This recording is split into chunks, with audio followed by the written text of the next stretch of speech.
little bit patient, but I guarantee you that he answered in miraculous ways along the way. All right, so for those of you who don't know our story, Roxley was diagnosed with a brain tumor back last year. It was June 21st. After 5 days of Gina taking Roxley to various doctors, we finally, they called us into Dell Children's and they gave us the bad news.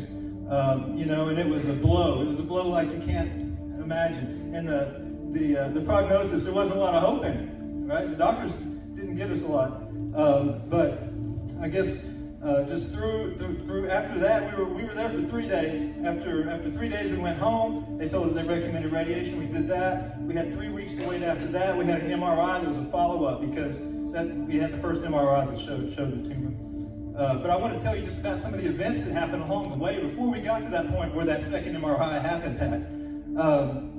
One day I was just walking. I think it was before July 4th, and I was going to make some briskets because Roxley loves my brisket. Isn't that right?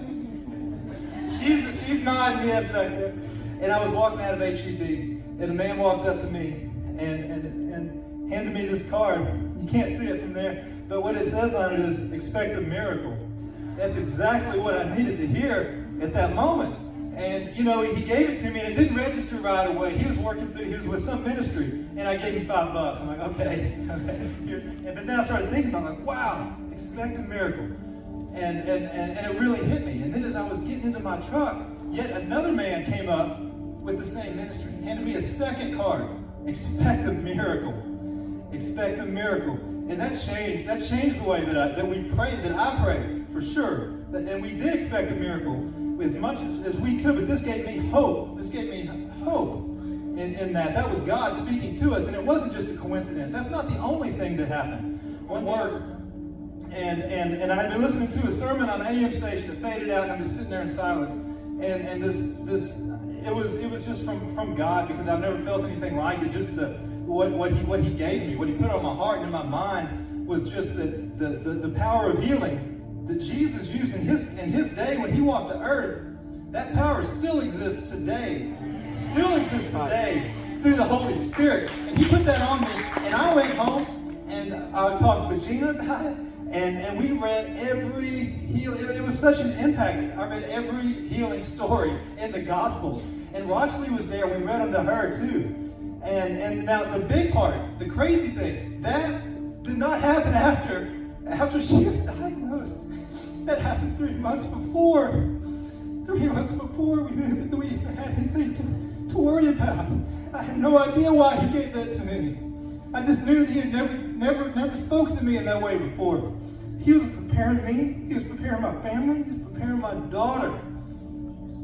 3 months before.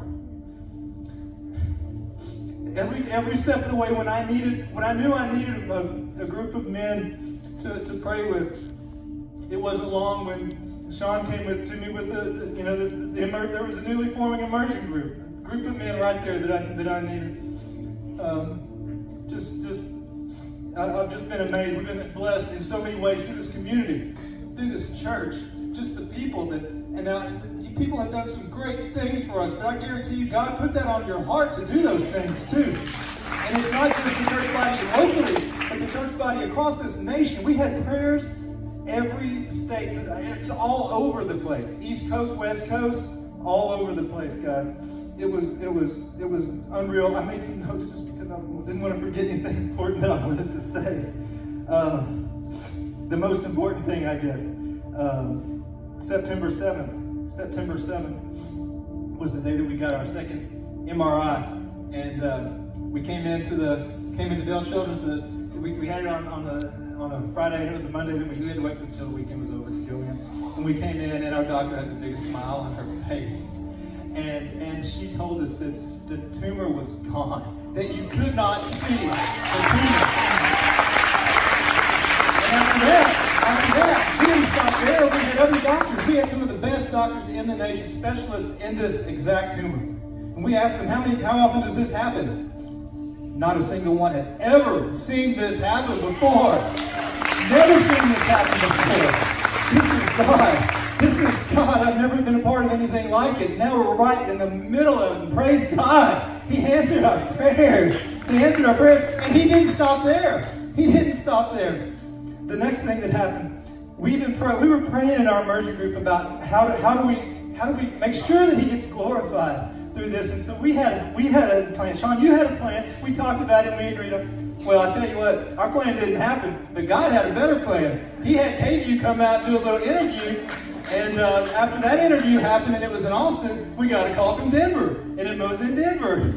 And then God was glorified in Denver. Well, then it was Atlanta. Okay. Then it was on CBS Evening News. Then it was on Good Morning America. It was everywhere. God was glorified across this country. And let me tell you what happened next. The next day came around, and God was glorified in Europe. And after that, in Israel. And after that, He went across Asia to the Philippines. And the next day, it came back around again. And it was in South America. And we know this because we've had people contact us from every one of those countries I just mentioned. I don't know where all it went. The story went viral. It was across the country. And God was glorified in ways that we couldn't imagine. So I would say, praise God. Thank you, God. Thank you, Father. Thank you.